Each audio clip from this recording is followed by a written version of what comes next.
We're going to begin with breaking news, and we have just learned that FBI agents seized New York City Mayor Eric Adams' phones and an iPad earlier this week. Now, this is part of the federal corruption investigation into if the Adams' mayoral campaign conspired with the Turkish government and others to funnel money. Now, Josh Einiger has just been following the latest information. I'm just wondering, was it coincidence that it happened that day?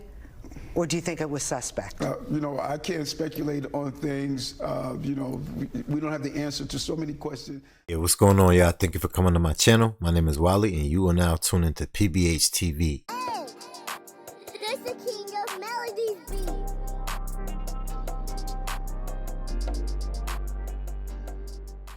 Yo, listen, man, we back with some more current event news for you. This has to do with your boy Mayor Eric Adams. One of his top aides is being accused of, let's just say, accepting, or let's just say allegedly accepting, money for the campaign. You understand what I mean? So let's see how this is gonna go right now, right? Sit back, react with your boy. Make sure you like, comment, share, subscribe to the channel.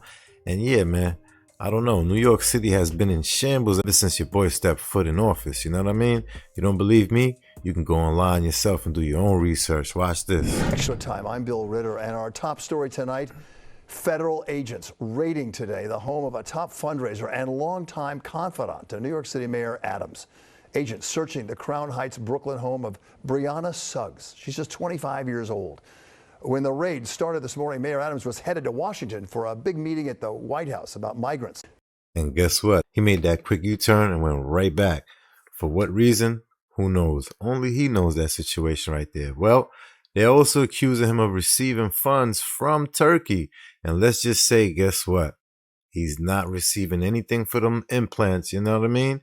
Now, guess what, man? You about to mess everything up for everybody trying to go to Turkey and get those implants. Yeah, shame on you, Eric. You just damaging everything you touching. All right, man. Let's see what this is about. This is his press schedule that was canceled because he didn't go. He turned around instead and abruptly returned to New York. Eyewitness News reporter Anthony Carlo covering all these developments for us. He's in Crown Heights tonight. And Anthony, let's see what you about to do. Yeah, not to mention, they just confiscated all of his electronic devices, all right? So, yeah, man. All right, so with that being said, I don't know what's going on, man. New York, man, we're about to be turned upside down. You understand? You were on your way to D.C. when you got word that the feds raided your top fundraiser. I'm just wondering, was it coincidence? No. That it happened that day? Or do you think it was suspect? That escalated quickly. I mean, that really got out of hand fast. I can't speculate on things. We don't have the answer to so many questions. History allows us to reflect on what happened and how things happened. I had a mission to do. Thank God we built a coalition. The first time I went to D.C., I had to go by myself, but now we went with a coalition because there's a coalition now. Yeah, but you're your head in the coalition, and I think you're. No, I was invited. Actually, I was invited by the Denver mayor. He organized that trip. Yeah, I bet he did. I bet he did, Eric. And he set up the meetings. He did the coordination of those meetings. So I'm happy now that you're the geese, the goose who's flying. Your wings get tired. Now someone else can take the lead. I'm happy to see the Chicago mayor and the Denver mayor are now taking front and center and adding their voice to it. So it doesn't seem like this is only what Eric Adams is saying as the mayor of New York. Wait a minute. Who are you? In retrospect, would you have handled that situation differently? Because obviously there was criticism that you got to D.C. and you turned around right away. Would you have done it differently today?